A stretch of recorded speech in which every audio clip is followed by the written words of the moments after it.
On है ना? ठीक है। हरे कृष्णा। भागवत के संदर्भ में आपका फिर से हम स्वागत करते हैं। पहले हम प्रार्थना करेंगे आचार्यों को। ओम अज्ञान तिमिरन्धस्य ज्ञानांजन शलाकया चक्षुरुन्मिलितं तस्मै श्री गुरुवे नमः। श्री चैतन्य मनोभीष्टं स्थापितं येन भूतले स्वयं रूपकदा मह्यं ददाति स्वपदान्तिकं वन्देऽहं श्रीगुरौ श्रीयुतापदकमलं श्रीगुरून् वैष्णवांश्च श्रीरूपं सागरजातं सहगण रघुनाथान्वितं तं सजीवं सावद्वैतं सावधूतं परिजनसहितं कृष्णचैतन्यदेवं श्री राधा कृष्णपादान् सहगण ललिता श्री विशाखान्वितांश्च नमो विष्णुपदाय कृष्णपृष्ठाय भूतले श्रीमते भक्तिवेदांत स्वामिनिति नामने। नमस्ते सारस्वते देवे गौरवाणी प्रचारिणे निर्विशेष शून्यवादी पाश्चात्य। जय श्री कृष्ण चैतन्य प्रभु नित्यानंद श्री अद्वैत गदाधर शिवासादि गौर भक्तवृंद। हरे कृष्ण कृष्ण कृष्ण हरे हरे, हरे राम राम राम हरे हरे। तो भागवत के संदर्भ में इस श्रृंखला में फिर से आपका स्वागत करते हैं। हम चौथे स्कंद के 19वें अध्याय में घूम रहे हैं और हम कॉन्फ्लिक्ट रिजोल्यूशन के ऊपर बात कर रहे हैं। Conflict resolution.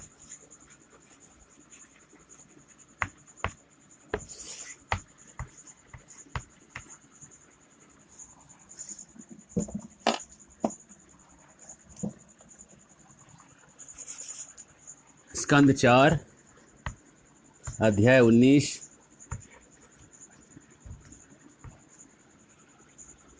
और ये श्लोक है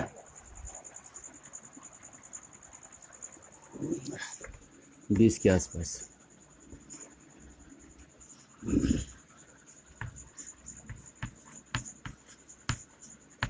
कल हमने जो लिया, कल का हम आपको ब्रीफ समरी दे रहे हैं। हमने कल क्या बताया? कल हमने बताया आपको बुद्धि कैसे कैसे काम करती, कितने आप बुद्धिमान हो परखने के लिए हमने आपको स्टेप बाय स्टेप प्रोसेस दिए। पहला है कि सुनने की इच्छा। अगर किसी को सुनने की इच्छा ही नहीं है, कोई सुनना नहीं चाहता कहीं पे जाके, वो एकदम निपट मूर्ख है। जो ओपन माइंडेड लोग हैं वहां से बुद्धिमान लोगों की शुरुआत होती है। जो क्लोज, जो अपना बॉक्स बंद करके बैठे हैं, वो लोग रोबोट बन चुके हैं, रोबोट। और उनको बुद्धिमानों की गिनती में डाल देने जाते, वो मशीनों की गिनती में आएंगे वो लोग। जो सुनने की इच्छा रखते हैं वो जिंदा हैं, और जो उनके अंदर सुनने की इच्छा ही चली गई है, वो सुनना ही नहीं चाहते हैं। मुझे कोई दूसरा ओपिनियन चाहिए ही नहीं। एक नंबर का निपट मूर्ख। जब रावण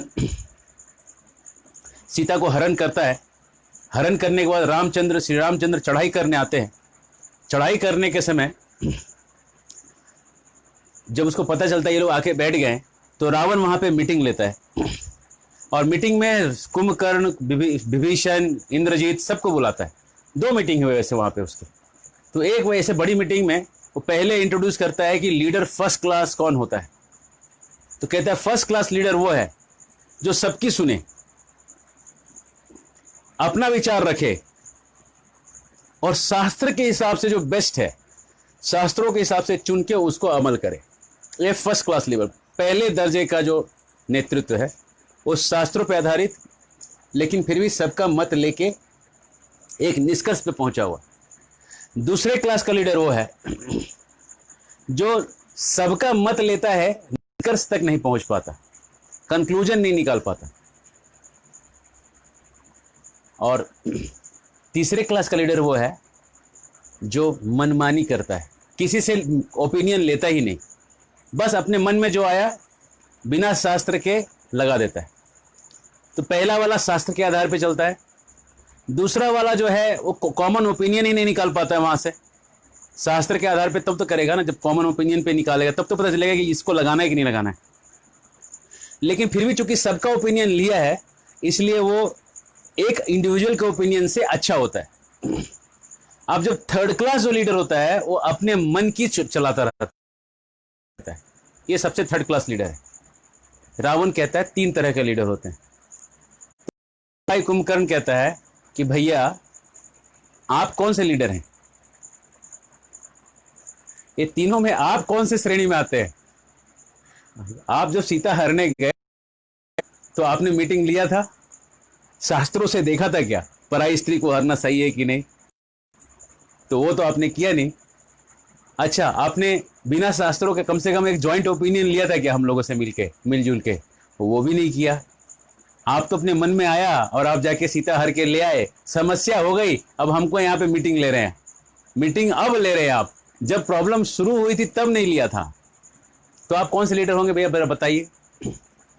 रावण कहता है चुप बैठ, छोटा भाई है ना, चुप रहे।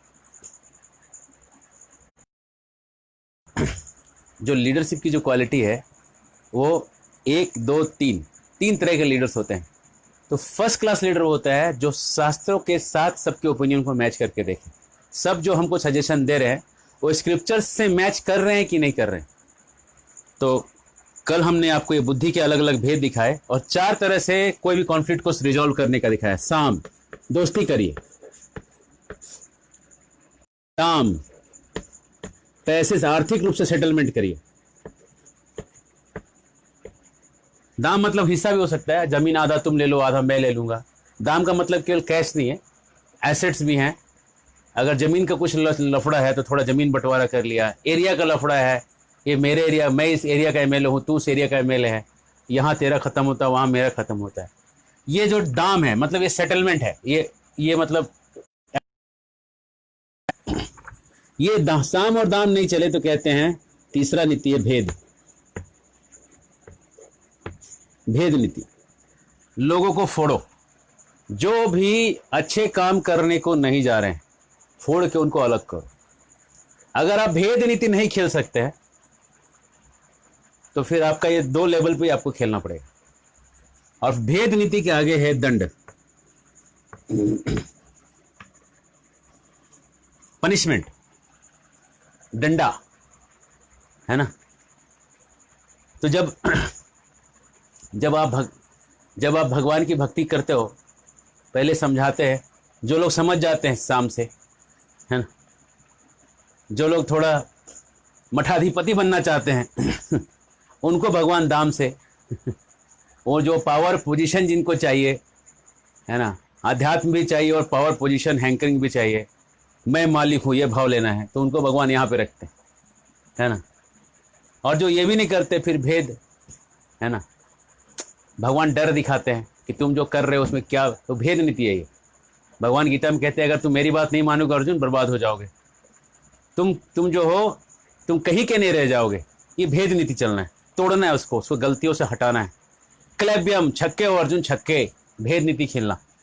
दंड मतलब होता है ये आखिरी उपाय।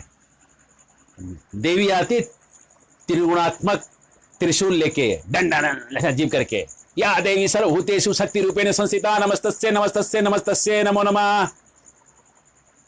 ये जो देवी आती है ना डंडा लेके, ये है दंड। एक बार की बात है, एक घर में, पुराने जमाने की बात है, 8 बेटियां थी और 1 बेटा था। 8 बेटियों की शादी हुई, सब लोग अपने अपने ससुराल गईं। एक बार उन लोगों ने एक बड़ा ग्रैंड गेट टुगेदर रखा।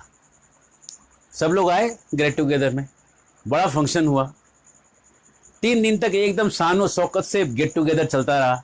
ये बना वो बना, पराठे बने, स्वीट्स बने, मालपुए बने, रबड़ियाँ बनी, जितने 56 व्यंजन हो सकते थे 3 दिन में सारे के सारे बना के उन्होंने सबको खिलाया। और एकदम मेहमान इतने खुश थे। 3 दिन होने के बाद 5 मेहमान जो है वापस चले गए। 5 मेहमान अपने अपने घरों में चले गए, अपने अपने परिवार को लेकर निकल गए। अब कितने बच गए? 3 बच गए। 3 जो बच गए वो लोग जाने का नाम नहीं ले रहे थे। चौथे दिन भी रह गए, 5वें दिन भी रह गए। तो जो लड़की का बाप था वो अपने बेटे को बुलाता है, साइड लेता है, कहता है बेटा ये बाकी मेहमान क्यों नहीं जा रहे? जब 5 चले गए तो इनको भी धीरे धीरे निकलना चाहिए ना। अरे ससुराल है, इसका मतलब ये थोड़ी कि कितने भी दिन रहोगे। तो बेटा बोलता है कि पिताजी आप इतना जो 56 व्यंजन बना रहे हो इससे कौन छोड़ के जाएगा, थोड़ा आइटम कम करो। तो पिताजी को बात समझ में आई।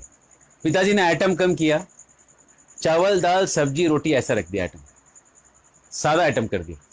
सादा आइटम करते ही 2 मेहमान अपनी अपनी पत्नियों बच्चों को लेकर निकल गए। अब कितने बच गए? एक ही बच गया, आखिरी। वो जो था आखिरी वो उसमें भी रह रहा था, तो पिताजी ने फिर बेटे से मशवरा लिया। बेटे ने कहा आइटम थोड़ा और कम करिए और थोड़ा सादा करिए आइटम। तो उन्होंने क्या किया, वो सब मिला के खिचड़ी बनाना चालू किया। सुबह दोपहर शाम खिचड़ी खिचड़ी खिचड़ी खिचड़ी खिचड़ी। ये जो था नालायक, ये खिचड़ी खा के भी। तो जब ये और 3-4 दिन निकल गया, खिचड़ी के बाद भी वो निकल नहीं रहा है, तो बाप बेटे को बुला के पूछता है, बेटा ये निकल क्यों नहीं रहा है? तो बेटा कहता है, अब ये आइटम तो कम हो नहीं सकता, सबसे नीचे का आइटम हमने खिला दिया सब मिक्स करके एक साथ, अब इसका उपाय है 3rd डिग्री। तो पिताजी बोले तो वो क्या होता है? ये बेटा गया, रात में अंधेरा था, सब लोग सोए हुए थे, उसने डंडा लिया एक और सोते हुए मेहमान पे सट सट सट सट मारना चालू किया और उठ के बाप बाप बाप बाप कर रहा है। वो घर से भागना चालू किया, वो पीछे से अंधेरा था, अंधेरी रात थी, उसने पीछे से डंडा मारना चालू किया। इस तरह से 8वां मेहमान भागा। तो जब जीव आत्मा वैकुंठ से इस दुनिया में आता है तो पहले जो है दुर्गा जिसको खूब खिलाती है पिलाती है सत्कार करती है कि भैया ठीक है खा पी के समझ के निकल जाएगा। शाम से निकला, नहीं तो दाम देती है, चलो कुछ तू भी सेटलमेंट करती है ना, डराती है धमकाती है, जब कैसे भी नहीं समझता है ना। कहीं से जब साम दाम दंड भी कहीं से नहीं आता तो दंड आखिरी उपाय पे लेती है, डंडा मारती है, प्रहार करती है। प्रहार हमेशा आखिरी उपाय होता है कॉन्फ्लिक्ट रेजोल्यूशन का। केसेस बताएंगे। हरे कृष्ण। आप बस ये 4 स्टेप्स को याद रखिएगा कि हर जगह कौन सी जगह कौन सी नीति हमने खेली। मैं केस दिखाऊंगा और आपको सोचना है कि हमने कौन सा नीति से इस कॉन्फ्लिक्ट को रिजॉल्व किया है।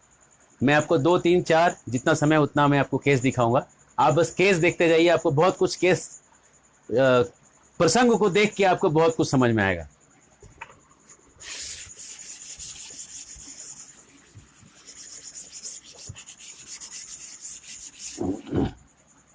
हरे कृष्ण कृष्ण कृष्ण हरे हरे, हरे राम राम राम हरे हरे।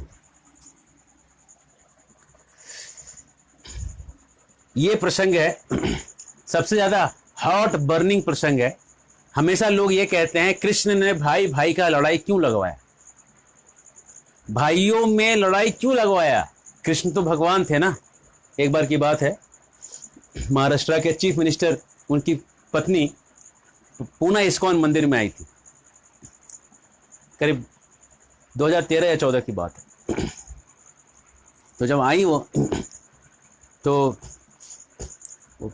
आते ही सब भक्त लोग उनको दिखा रहे थे मंदिर, और मंदिर दिखाने के बाद वो बैठी, बातचीत करने के लिए बैठी। तो उन्होंने इस्कॉन के प्रेसिडेंट के सामने, पुणे इस्कॉन प्रेसिडेंट के सामने बैठ के उन्होंने एक बात छेड़ा कि ये महाभारत का युद्ध नहीं होना चाहिए था। तो भक्त ने कहा क्यों नहीं? बोले किसी को तो somebody should have head, किसी को तो दिमाग होना चाहिए था, कॉन्फ्लिक्ट रेजोल्यूशन करके उसको शांति तक लेके आ सकते थे। किसी को भी तो दिमाग हो, जो दिमाग वाला व्यक्ति हो कॉन्फ्लिक्ट को रिजॉल्व करे। उस कॉन्फ्लिक्ट को अगर रिजॉल्व कर लेते थे, एक तो दिमाग वाला व्यक्ति होगा जिसको कॉन्फ्लिक्ट रिजॉल्व करने की बात होगी, तो है ना। आप क्या सोचते हैं? प्रश्न अगर आपको अच्छा लगा तो इस पे जरा खुश होइए। प्रश्न ये है कि इतने सारे लोग थे, एक भी दिमाग वाला नहीं था कि ये कॉन्फ्लिक्ट को रिजॉल्व करके बिना लड़ाई के बातचीत के मामले को सुलटाया जा सके। सोचिए।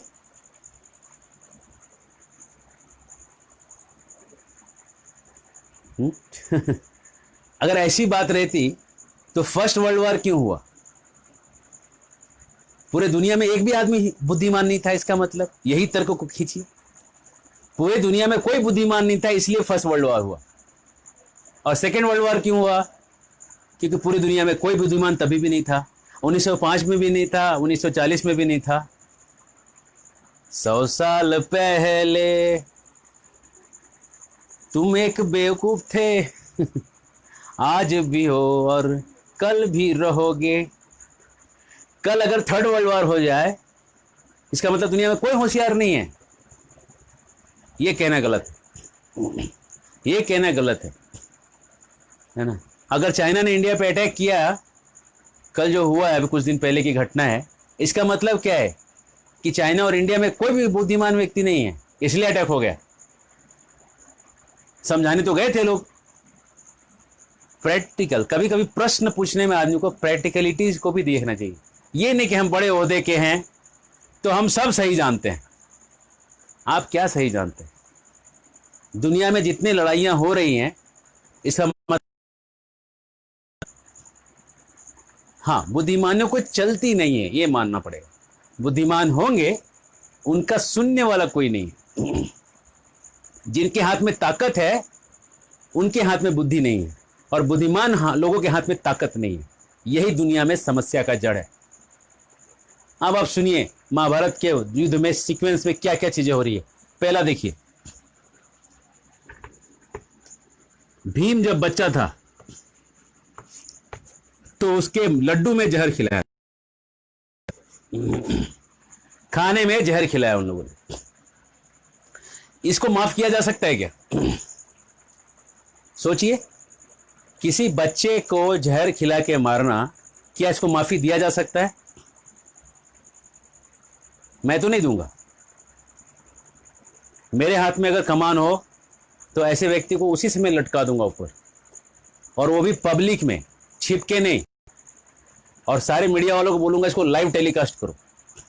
इसने बच्चे को जहर देके मारा था, इसलिए इसको हम पब्लिक में हैंग कर रहे हैं, दिन के टाइम में सबके सामने। जो सुनेंगे ना, उनके यहां पे रोए खड़े हो जाएंगे, डर जाएंगे लोग।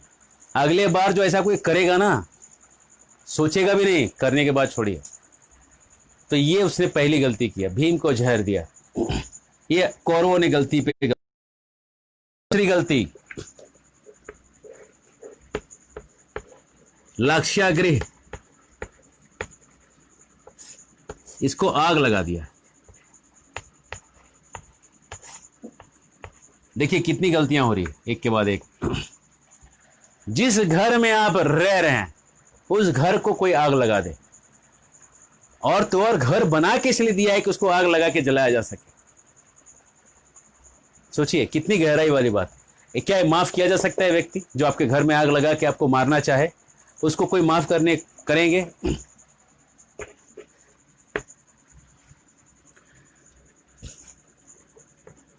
धोखे से जुआ खेलना।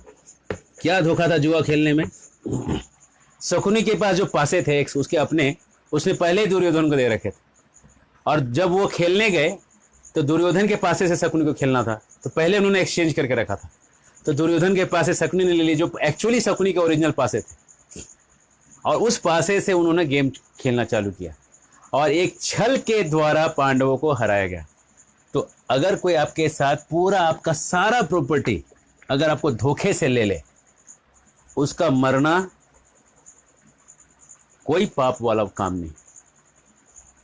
ऐसे व्यक्ति को मारने से कोई पाप नहीं लगता। अगर आपका सारा प्रॉपर्टी कोई छल करके, धोखा करके ले ले। 4 देखिए, अगर कोई व्यक्ति स्त्री को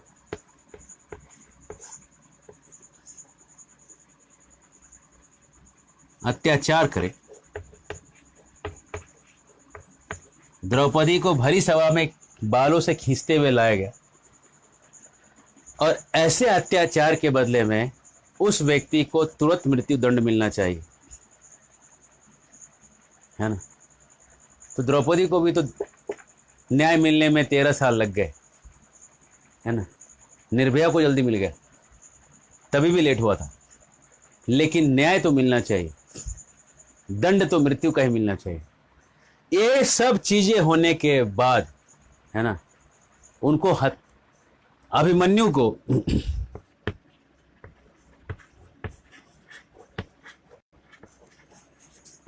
घातक हथियारों से घेर के मारा गया,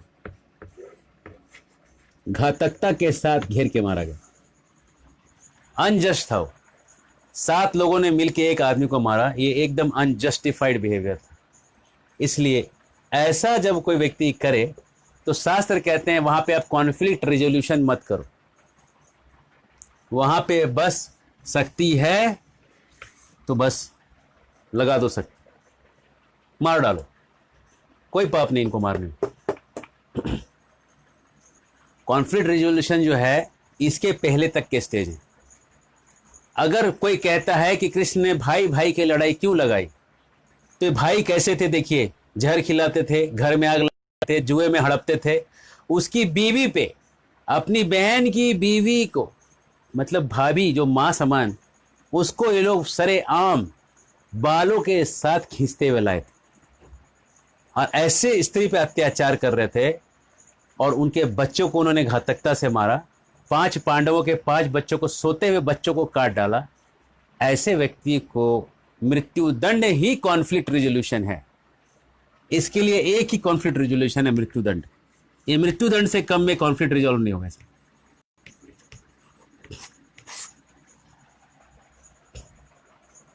ऐसा ही है। अगर ये व्यक्ति माफी मांगे और आप माफ कर दें तो इसको कहते हैं वैष्णव धर्म।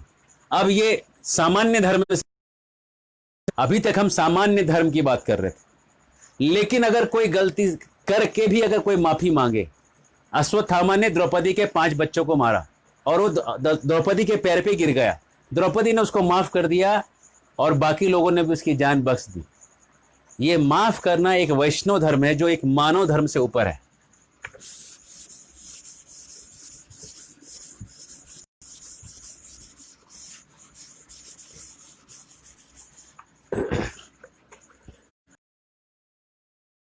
कहते हैं माफ करना क्या है, एक दैवी संपदा है। तो क्षमा कर देना ये जो है ये वैष्णवों का धर्म है। वैष्णव लोग क्षमा करते हैं, लेकिन कृष्ण ने तो अर्जुन को क्षमा करने से भी मना किया।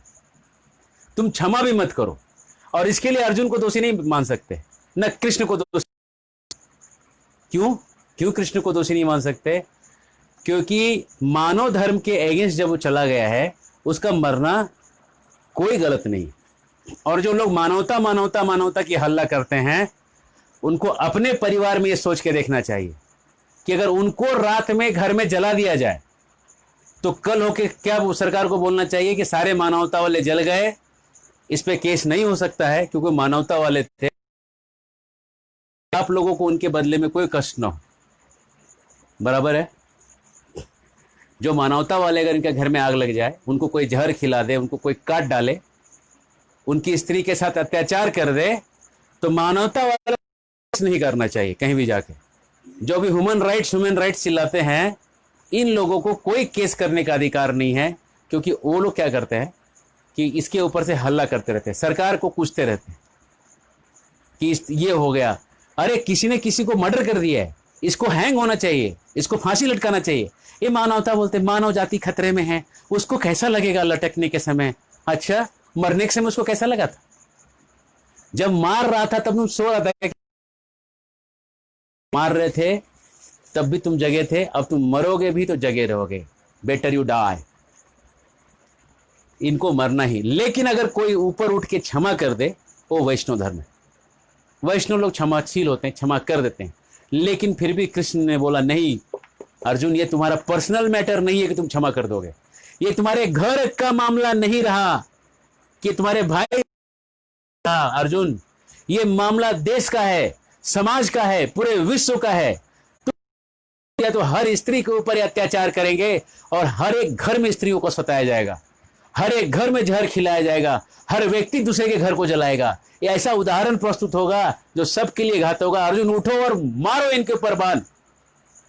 और अर्जुन उठता है और दे धनाधन सबको मारना चालू करता है। और उसमें ऐसे ऐसे महारथी थे जो उसके सगे दादा थे। अगर आपका सगा दादा भी आपकी जहां बेइज्जत हो रही है और वो चुपचाप बैठा है और ये कह रहा है कि मैं राजगद्दी के खिलाफ नहीं जा सकता, तो सगे दादे को भी सगा दादा कहलाने का कोई हक नहीं है।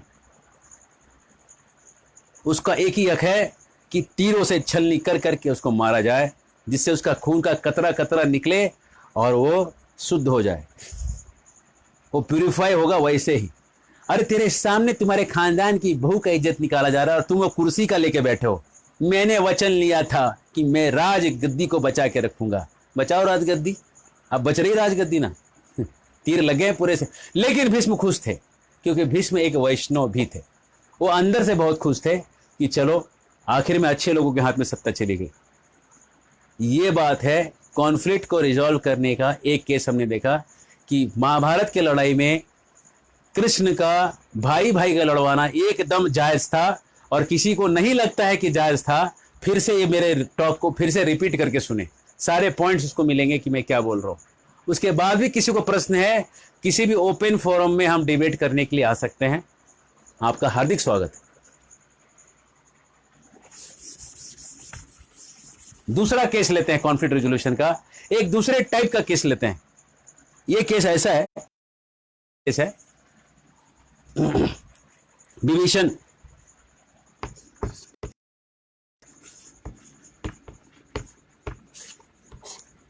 विभीषण लंका में रहते थे। घर में राम राम राम राम लिखा रहता था। एक दिन रावण मंदोदरी सब पूरा उनके घर घूमने के लिए निकले और वहां पे से घर पे आए, देखे पूरे घर में राम राम लिखा हुआ है। रावण का मेरे दुश्मन का नाम क्यों लिखा है यहाँ पे? विभीषण देखे, बोले दुश्मन का नाम कहां है? बोला ये किसका नाम है? मैं बोल भी नहीं सकता। तुम्हें मेरा नाम मालूम है कि नहीं? भूल गए क्या नाम? भैया आप समझ नहीं रहे।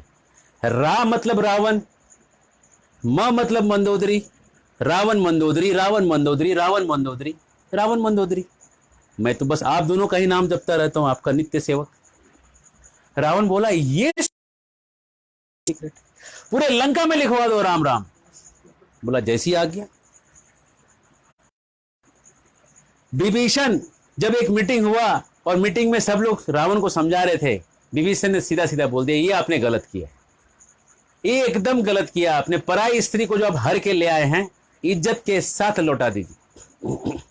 जब हनुमान जी गए लंका में आग लगाया, 100 योजन मर्याद समुद्र की, कूद गयो छन माही, लंका जारी सीता आयो, पर गर्व नहीं मन माही, कपि से उरिन हम नाही, कपि से उरिन हम नाही, कपि से उरिन हम नाही, भरत भाई कपि से उरिन हम नाही, कपि से उरिन हम नाही। श्री रामचंद्र जी भरत को कहते हैं अयोध्या लौटने के बाद कि कपि से हम कभी भी उरिन उल्टा ऋण नहीं हो सकते। इसने चढ़ा दिया ऋण बहुत बड़ा, जाके लंका जला के आया, लेकिन गर्व नहीं था मन में। तो जब लंका जला के हनुमान जी, लंका जलाने के पहले जब हनुमान जी अशोक वाटिका में थे और रावण के सामने आए, तो रावण ने बोला रे तू कपि है कौन? अक्षय कुमार को मार डाला, 5000 सेना को मार डाला, अशोक वाटिका को तहस नहस कर डाला, चैत्य प्रासाद का तूने लोहा स्तंभ को उखाड़ के उसमें घुमा के आग लगा के सब राक्षसों को मार डाला। तू है कौन? तू कहीं विष्णु तो स्वयं नहीं है जो यहां रूप धर के आया है? क्या तू देवराज इंद्र तो नहीं है जो हमें सताने आया है? सच सच बता, छोड़ देंगे नहीं तो यहीं पे गाड़ देंगे। हनुमान जी कहते हैं विनीत भाव से, मैं श्री रामचंद्र जी की जो धर्म पत्नी थी, जो जनस्थान में रहती थी, जो पंचवटी में रहती थी, गोदावरी के तट पे पर्णकुटी बना के, वहां से वो हर ली गई, वहां से वो मिल नहीं रही। वो स्त्री वहां से गायब हो गई। उसको खोजते हुए चारों दिशाओं में वानर घूम रहे हैं, और घूमते घूमते उसमें से एक टोली में मैं था। मैं घूमते घूमते आपके यहाँ आ गया, और यहाँ जब मैं घूम रहा था तो अशोक वाटिका में मैंने उन श्रीमती जी को पाया, उनके दर्शन लिए। अब मैं आपसे ये निवेदन करता हूँ कि वो जो श्रीमती जी हैं उनको आप पूरे बारात के साथ उनको वहाँ भिजवा दीजिए जहाँ से वो आई हुई हैं, बड़ा उत्तम होगा। इसको कहते हैं कॉन्फ्लिक्ट रिजोल्यूशन। हनुमान जी ने साम मतलब बातचीत करने का तरीका लगाया। दाम तो था नहीं, हनुमान जी तो फक्कड़ बाबा थे। पैसे गए नहीं थे। अरे पैसे छोड़िए, जामुन ने खाने का डब्बा भी नहीं दिया था उनको। हनुमान जी तो कूद गए अपने चपाती सब्जी और फ्रूट्स का कुछ भी नहीं रखा था, एक अचार भी नहीं था चाटने के लिए, तक नहीं दी थी उनको। एक नारियल का डब्बा दे देते, डाब पी लेते भैया कम से कम। बेचारे हनुमान ऐसे ही कूद गए। अब जब ऐसे ही पहुंचे वहां पे, दाम तो था नहीं कि रावण को कुछ पैसे देते, भैया चलो ये 10,000 सोने की मुद्रा रखो, मैं सीता जी को लेकर चलता हूं। दाम का कोई सवाल नहीं था। और रावण तो सोने की लंका पे बैठा था, उसको तो कितना दाम लगता था, उतना दाम तो हनुमान जी ला नहीं पाते थे। अब भेद नीति क्या खेलते, इतने पावरफुल राक्षस लोग थे और इतने दोस्त थे, सब आपस में संबंधित थे, इनको फोड़ना असंभव था, कोई भेद ही नहीं निकल रहा था इनका, इतने सब एकजुट थे सब। और दंड, इन लोगों को दंड देना है ऐसे पहलवान राक्षसों को। चारों के चारों नियम फेल हो गए हनुमान जी के। हनुमान जी ने हाथ जोड़ के फिर साम नीति ही लगाया, दोस्ती का ही नीति, कि देखो ऐसा है, वो जो सीता थी उसको आप बारात के साथ लौटा दीजिए, कितना उत्तम होगा। कहने कि आप राम से दोस्ती कर लीजिए, सीता लौटा दीजिए। रावण के भेजे में कहां से घुसती थी ये नीति। रावण हंस के कहता है, सुबह सुबह हमें कपि ही गुरु मिले। क्या दिन है आज का कि आदमी को गुरु मिलते हैं, बृहस्पति, शुक्राचार्य, विश्रवा, पुलस्त्य, ये सब कोई गुरु, ब्रह्मा जी गुरु मिल जाए, भगवान शिव गुरु मिल जाए। हमको आज सुबह सुबह उठने के बाद गुरु चाहिए, तो आप कुछ दंड सोचिए। ठीक है, कपि जो अपने पूंछ पे बहुत इतराता है ना, इसके पूंछ पे आग लगा दे जा, दंड। विभीषण जो है हमेशा रावण को काट देते थे, सत्य को तरफ चलाते थे। तो हनुमान जी तो अपना साम नीति लेके फेल हो गए, चले गए। इधर फिर एक मीटिंग हुआ, विभीषण भी इस मीटिंग में बैठे हैं। विभीषण सीधा सीधा कहते हैं, देखो तुम लोग से राम जीते नहीं जाएंगे, तुम लोग नीति के साथ नहीं चलते हो। नीति सोचो, नीति का मतलब है गणित, गणित का मतलब है X is LHS is equal to RHS। ये मैथ है, पूरा शुद्ध मैथ है। LHS is equal to RHS क्या है ये गणित। अरे रावण देखो, ये देखो राम ने किसको मारा है, राम ने मारा है बाली को, ठीक है। बाली ने किसको मारा था, बाली ने मारा था मायासुर को, बाली ने मारा था दुंदुभि को, इनको बाली ने मारा था। बाली एक बार है, उसको लगा कि मेरे से बड़ा कोई नहीं है, तो निकला संसार में, उसको पता चला बाली बहुत शक्तिशाली है, निकल बाहर। बाली गया था समुद्र में गायत्री करने के लिए, तो जो मंत्री लोग थे वो भी टेढ़े थे, बोले देखो अगर आपको तुरंत मरना है तो आप चले जाओ समुद्र के पास, थोड़ी देर के बाद मरना है तो आप रुकिए, यहीं पे आएंगे मारने के लिए आप। ये जो सुना तो रावण को तो आग लग गया, सीधा गया समुद्र के पास और देखा कि बाली जो है समुद्र में जो है बैठ के पूजा कर रहा है। पीछे से आया रावण, ठक ठक ठक स्टाइल से एकदम। बाली कर्ण भेदी कान थे, ये कान से जैसे ही पीछे से रावण आया, बाली ने अपने पूंछ से उसको पकड़ लिया, पूंछ से रावण को पकड़ के अपने कांख में दबाया। और गायत्री करने का एक नियम है कि बॉडी में वाइब्रेशन 0 होना चाहिए, तो उसने कांख में इतना जोर से दबाया कि वो पूरे 5 मिनट के लिए 0 वाइब्रेशन के साथ वो गायत्री कर सका, इतना जोर से दबा। डुबकी लगाया, 4 अलग अलग समुद्रों में स्नान करके गायत्री करके 24 मिनट में वापस वो अपने किष्किंधा लौटा और उसको निकाल के बोला, अच्छा बोलो क्या काम था तुम्हारा। रावण बोला, हम तो आपसे दोस्ती करने आए थे, आप तो इतना जोर से दबा दिए कि अच्छा हुआ मेरा कुंभक रेचक ठीक है कि हम रोक ले रहे, नहीं तो दूसरा कोई तो मर ही जाता था। बाली, ऐसे बाली को, जो बाली ने रावण को दबा दिया था कांख में, उस बाली को एक तीर से उन्होंने मार डाला। ये राम है, ये राम थे। ये विभीषण लॉजिक समझा रहे हैं, यहां पे कॉन्फ्लिक्ट रिजोल्यूशन की बातें चल रही है, कॉन्फ्लिक्ट को रिजॉल्व किया जा रहा है। राम ने बाली को मारा एक तीर से, बाली ने इन लोगों को मारा, और रावण की ताकत बाली से कम है, ये प्रूफ हो रहा है। दूसरा उन्होंने लॉजिक दिया, दूसरा लॉजिक दिया कि जो इंद्र है ना, इंद्र जो है उसको इंद्रजीत ने बांध के रखा था, है ना, और इंद्र को उसने लंका में लाके पूरा बांधा हुआ था और ब्रह्मा जी ने इसको छुड़ाया।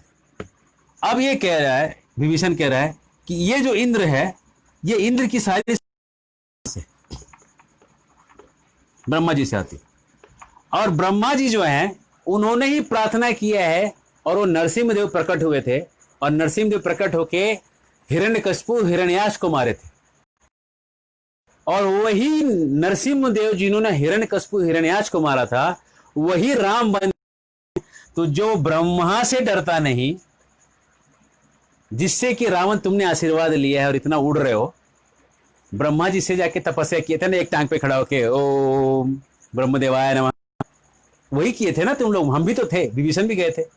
तो जो ब्रह्मा जी से भी जो ज्यादा शक्तिशाली व्यक्ति जो स्वयं आया हुआ है मनुष्य रूप में, उसको तुम क्या और हम क्या। अरे मूर्खों, तुम लोग लड़ने की बात छोड़ो, जानकी जी को पालकी पे बिठाओ, कीर्तन करते हुए चलेंगे और प्रभु के साष्टांग दंडवत करके लक्ष्मी को लौटा देंगे। अगर वो जरूर माफ कर देंगे, बड़े उदार दिल हैं, 100% गारंटी मैं लेता हूं माफ करेंगे। इसका उनका चरित्र मैं जानता हूं, बड़े दिल वाले।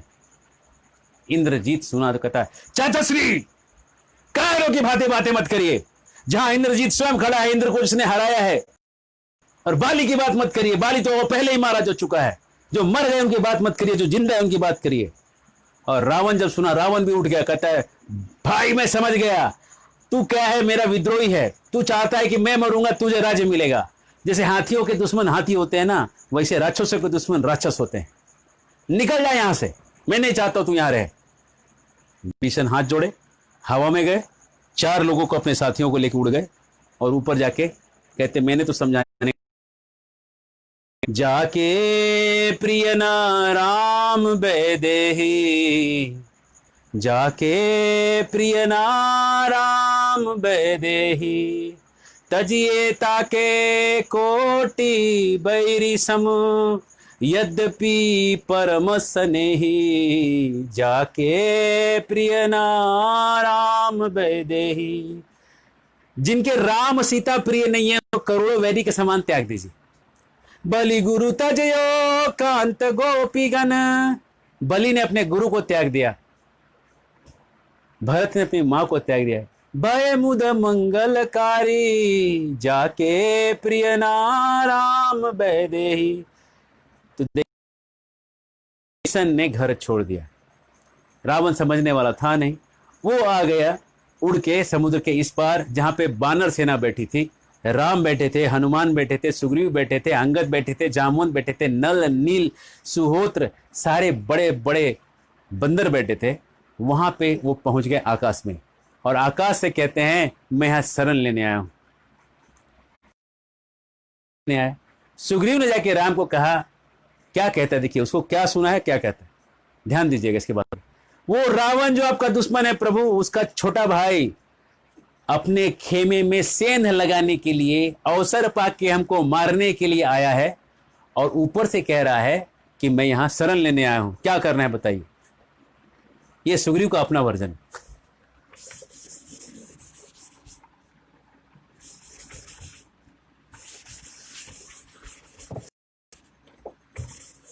और जब ऐसा होता है तो राम जो है फर्स्ट क्लास लीडर है। आपको के शुरुआत में बता रहा था, first class leader, second class leader, third class leader. Ram है फर्स्ट क्लास का लीडर। राम क्या कहते हैं, आप सब लोग मत बताइए कि क्या करना चाहिए, विभीषण को लेना चाहिए कि नहीं लेना चाहिए। तो जामवंत कहते हैं पहले इसका परीक्षा लेना चाहिए, इसका इंटरव्यू लेना चाहिए, इंट्रोगेट सवाल, सारे सवाल करिए, और जब ये जवाब दे के जब पता चल जाए कि ये सही है तब ले लीजिए। अंगद कहता है नहीं नहीं नहीं नहीं नहीं, इसके पीछे एक जासूस लगा दीजिए कुछ दिन, क्या क्या करता है सब देखे, देखने के बाद आए वो जासूस जो रिपोर्ट देगा उसके हिसाब से हम करेंगे। ये तो गलत बता सकता है, जितने मुंह उतनी बात। सुग्रीव कहता है कि बात ही मत करिए, निकाल दीजिए, लीजिए ही मत। धोखा देगा, देगा मतलब देगा, मैं कह रहा हूं, गारंटी है कि धोखा देगा। राम सबका बात सुन लेते हैं। हनुमान जी को पूछते हैं, हनुमान जी आप क्या कहते हैं। हनुमान जी कहते हैं प्रभु मैं कहता हूं अगर आप इसको इंटरव्यू लीजिएगा, हो सकता है आपके मदद करने आया हो, इंटरव्यू लेने से इसके मन में द्वेष आ जाएगा, ये आपके मदद का नहीं रह जाएगा, तो इंटरव्यू लेना गलत है। जासूस तब लगाते हैं, दूसरा जासूस लगाने की बात, जासूस तब लगाते हैं जब व्यक्ति सामने नहीं हो। जब व्यक्ति सामने है तो इसके पीछे आप क्या जासूसी करिएगा, कितने दिन तक जासूस लगाइएगा, और वो लॉन्ग प्रोसेस है। तीसरा, हाथियों के दुश्मन हाथी ही होते हैं। जो रावण ने कहा वही हनुमान जी ने कहा। देखिए प्रभु, इसने देखा कि रावण जो है इसका बड़ा भाई है, इसने देखा कि सुग्रीव का बड़ा भाई बाली था, बाली को आप राजा खुद नहीं बने, इसने लॉजिक लगाया कि बाली के मरने के बाद नहीं बने थे, सुग्रीव जी महाराज राजा बन गए थे। तो इसने आपके हाई कैरेक्टर को देख लिया है और इसको पता है कि अगर रावण मरेगा तो राजा मैं बनूंगा। लॉजिक वही लगता है, LHS इक्वल टू RHS। तो इसका आना एकदम सही है और अभी इसलिए आया है। आप कहिएगा कि युद्ध के बाद आके इसको क्या फायदा था, आप क्या दीजिएगा इसको? अभी दोस्ती करेगा तब ना आप इसको अपना समझ के फिर इसको राजा बनाइएगा, फिर तो आप इसको राजा क्यों बनाइएगा? फिर तो आप अपने हमारे में किसी को राजा बना दीजिएगा वहां पे। इसलिए इसके आने का टाइम एकदम राइट है। ये दो चीज कहते हैं लॉजिक से, तीसरा चीज कहते हैं साइकोलॉजी से। हनुमान जी कहते हैं इसके चेहरे को देख के और इसके आई रीडिंग को देख के मैं कह सकता हूं सच कह रहा है। अब आपको मैं कहता हूं, शास्त्रों में यह भी दिया हुआ है कि अगर कोई झूठ बोलता है तो आंखें किधर जाती है। भरत मुनि का नाट्य शास्त्र पढ़िए, अनेक ऐसे शास्त्र हैं जिसमें आपको पढ़ के समझ में आएगा कि झूठा व्यक्ति किधर देखता है ना। अगर कोई सोच रहा है, अगर कोई सच बोलेगा तो बाईं तरफ देख के बोलेगा, और झूठ बोलेगा ना तो कुछ नया कुकिंग करेगा, अगर कुकड़ा कुछ चीज बताना है तो दाहिनी तरफ आंख करके देखेगा। उसके बाद अगर कनिंग देखेगा, अगर पुराने मेमोरी से कुछ उसको याद करना है तो पुराने मेमोरी में कुछ कुकिंग करना है तो दाहिनी तरफ ऊपर देखेगा। अगर कुछ भावुक होकर कुछ बोलना है उसको तो दाहिनी तरफ नीचे देखेगा। सब झूठी है लेकिन अलग अलग प्रकार के झूठ बोलेगा। अगर वो बाईं तरफ देख रहा है, नीचे देख रहा है, मतलब वो सेंटली डिप्रेशन में जा रहा है ना। ऐसा सोच रहा है मतलब कुछ याद कर रहा है पहले से कि क्या था, वह सच बताने का प्रयास कर रहा है। और सीधा बाएं देख रहा है मतलब बस सच बोल रहे हैं, सीधा प्लेन ट्रूथ है। आंख के मूवमेंट से भी आप इतना बता सकते हैं। चेहरे के स्माइल के प्रकार हैं, हंसने के 5 प्रकार भरत मुनि कहते हैं। तो दांत कितना दिखा रहा है, उसका क्या मीनिंग है। आदमी अगर झूठ छिपा रहा है तो उसका चेहरा कैसा दिखेगा, उस चेहरे के रीडिंग से आप समझ सकते हैं व्यक्ति कपटी है कि नहीं है। पूरा एक शास्त्र है, एक पूरा शास्त्र है। गुरुकुल में सब शास्त्रों की हम पढ़ाई कराते हैं क्योंकि ये बहुत जरूरी है। किसी को राजा बनना है तो जानना बहुत जरूरी है सामने वाला फंसा रहा है कि नहीं फंसा रहा है। हनुमान जी कहते हैं कि सारे मुख की भंगिमा को, बॉडी लैंग्वेज को देख के मैं कहता हूं ये आदमी पक्का है, ये जेन्युइन है, ये आपको धोखा नहीं देगा। हनुमान जी ये नहीं करे मैं इसके घर गया था प्रभु, तुलसी का पेड़ देखा था, इसको राम राम जपते देखा था। नहीं, ये सब कुछ नहीं बोले हनुमान जी। हनुमान जी ने इन पहले का कुछ नहीं देखा। हनुमान जी ने अभी देख के, अभी का अभी रीडिंग देख के बोल रहे हैं। ये प्योर लॉजिक का सेंस है और हनुमान जी को बुद्धिमान इसीलिए कहा जाता है। और जब हनुमान जी ने इतना कह दिया तो राम कहते हैं, सुनिए आप लोग सब, पूरा विश्व भी एक तरफ आ जाए लड़ने के लिए और मैं अपनी उंगली को ऐसा घुमा दूं ना, नाखून घुमाने से मैं सबका संहार कर सकता हूं। मेरे सबको मारने के लिए, प्रलय लाने के लिए नाखून घुमाने की जरूरत है, इससे ज्यादा कुछ नहीं करना मुझे किसी से कोई खतरा नहीं। और एक कबूतर भी, कण्व मुनि कहते हैं, कबूतर भी एक शिकारी उसके शरण में कहता मैं भूखा मर जाऊंगा भाई, कुछ करो मेरे लिए। कबूतर ने कहा आग जला, मैं कूदता हूं। उसने आग जलाया, कबूतर कूद गया, बोला खा लेना मुझे। कबूतर जब शरणागत को शरणागति दे सकता है तो मैं श्री राम हूं। एक बार किसी ने कह दिया कि मैं आपका हूं, मैं शरण दूंगा, मेरा वचन है, लिख के ले लो, कह दो सब जगह जाके, और मैं इसको शरण दूंगा। सुग्रीव भी नाचने लगते, कहते प्रभु श्री रामचंद्र की जय हो, आप ही ये कर सकते हैं और कोई नहीं। और विभीषण को आगे जाके गले लगाते हैं, जैसे ऊपर से गरुड़ और नीचे से इंद्र आके मिले, ऐसा विभीषण और राम का मिलाप हुआ। और श्री रामचंद्र कहते हैं विभीषण, तो विभीषण कहता है प्रभु मैं संसार को छोड़ के आया, मैं लंका के सोने के नगरी को छोड़ के आया, मैं सब कुछ छोड़ के आया आपके लिए। तो राम कहते हैं हाँ विभीषण मैं जानता हूं। फिर विभीषण सोचता है मैंने क्या छोड़ा है, मैं तो प्रभु के लिए आया। कहता है प्रभु मैंने कुछ नहीं छोड़ा है, मुझे आप मिल गए। बोलते हाँ लंकेश, अब तुम लंकेश हो गए, आ जाओ। जब उसने सब छोड़ दिया, उसको लंका का राजा बना दिया, लंकेश कहने लगे। और साइकोलॉजिकल गेम देखिए राम का, कि उस वहां पे बालू के ऊपर, लंका के धरती पे भी नहीं, समुद्र के किनारे बालू के ऊपर, न ऊपर छत थी न वहां कुछ था, समुद्र के पानी से विभीषण का राजाभिषेक कर दिया जाता है और लंका का राजा घोषित कर दिया जाता है। बहुत बड़ा साइकोलॉजिकल विक्ट्री है राम का। रावण को खबर तो पता चल ही जाएगा, राम को पता था, खबर तो उसके खबरी घूम ही रहे यहां पे। इनफैक्ट उसके तोते पकड़े भी गए, राम ने कहा छोड़ दो, जाने दो इनको, खबर देने दो, मैं तो चाहता हूं कि खबर फैले उस तक। और वो मन से टूटे जब उसको पता चला कि विभीषण का राज्याभिषेक हो गया, लंका की गद्दी हिल गई उसकी। अरे मैं यहां बैठा हूं, कोई और इस पोस्ट पे कोई राज्याभिषेक कहीं और कर दे रहा है। साइकोलॉजिकल विक्ट्री है बहुत बड़ा। कॉन्फ्लिक्ट रेजोल्यूशन सीखना है, इसमें आचार्य, महाआचार्य जो हैं वो श्री रामचंद्र हैं। पूरे रामायण में इतने सारे कॉन्फ्लिक्ट को उन्होंने चुटकी बजा के ऐसा रिजॉल्व किया है। तो इसके पार्ट 3 को हम कल देखेंगे और एग्जाम्पल्स लेंगे। हमने पृथ्वी महाराज के कॉन्फ्लिक्ट को देखना चाहा था, पृथ्वी महाराज पहुंच ही नहीं पा रहे हैं, इतने सारे कॉन्फ्लिक्ट पहले आ जा रहे हैं कि हम उन कॉन्फ्लिक्टों को पार करके उस कॉन्फ्लिक्ट तक नहीं, अपने कॉन्फ्लिक्ट को हम रिजॉल्व नहीं कर पा रहे हैं। हालांकि इस कॉन्फ्लिक्ट रेजोल्यूशन को सुन के आपके कॉन्फ्लिक्ट जरूर रिजॉल्व होंगे। इतना सारा कुछ है कहने के लिए कि मैं ही कॉन्फ्लिक्ट में फंस चुका हूँ और अपने कॉन्फ्लिक्ट को रिजॉल्व नहीं कर पा रहा हूँ। और मैं चाहता नहीं कि मेरा कॉन्फ्लिक्ट रिजॉल्व हो, मैं चाहता हूँ कि आपका कॉन्फ्लिक्ट रिजॉल्व हो। आपको कुछ ऐसा स्टोरी, ऐसे आपको तथ्य मिले, आपको ऐसे पावर मिले कि आपका खुद का कॉन्फ्लिक्ट इसमें से रिजॉल्व हो सके। तो आप कल आएँ, पार्ट 3 देखेंगे कॉन्फ्लिक्ट रेजोल्यूशन का।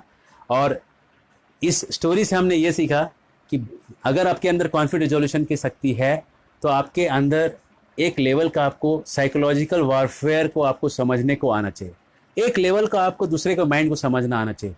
जब आप समझने लगते हैं तो कॉन्फ्लिक्ट रेजोल्यूशन करना बहुत आसान होता है। इसके बहुत बड़े आचार्य हमने बताया हनुमान जी और श्री रामचंद्र हैं। इनके अगर आप लाइफ में देखेंगे कैसे कैसे कॉन्फ्लिक्ट को उन्होंने रिजॉल्व किया, हम देखते जाएंगे इस सीरीज़ में। और आखिरी में पृथ्वी के बारे में बताएंगे जहाँ से हमने स्टोरी को उठाया है। आप भी मत समझिए कि मैं आपको घुमा रहा हूँ मैं आपको बस विस्तार कर रहा हूँ, मैं एक्सटेंड कर रहा हूँ, मैं उसको और अलग अलग डायमेंशंस से, अलग अलग आयामों से खोल के आपको दिखाने का प्रयास कर रहा हूँ कि कॉन्फ्लिक्ट को ऐसे भी रिजॉल्व किया जा सकता है, ऐसे भी रिजॉल्व किया जा सकता है। और कृष्ण भगवान ने तो उसको ऐसे रिजॉल्व करके दिखाया। कॉन्फ्लिक्ट रिजोल्यूशन भगवान कृष्ण का कैसा है, गीता सुनाया उन्होंने, समझाया, सब समझाया। जब वो दुर्योधन के पास गए, दुर्योधन ने बोला, दुर्योधन को उन्होंने अपना विश्व रूप, विराट रूप दिखाया। विराट रूप दिखाने के साथ दुर्योधन कहता है बहुरूपिया है, बांध लो इसको। डगमग डगमग दिग्गज डोले, भगवान कुपित होके बोले, हाँ हाँ दुर्योधन बांध मुझे, अपनी पासों से बांध मुझे। केवल 2 नर ना घाते थे, धृतराष्ट्र विदुर सुख पाते थे। हरि ने भीषण हुंकार किया, अपना स्वरूप विस्तार किया। तो भगवान ने कॉन्फ्लिक्ट रिजोल्यूशन के लिए बहुत प्रयास किया, विराट रूप तक दिखा दिया सबको, लेकिन मूर्ख लोग रिजॉल्व करने के लिए बैठे ही नहीं थे। तो आखिरी उपाय जो है उनको वॉर का लेना पड़ा। Hare Krishna. Thank you very much. Shila Prabhupada की जय।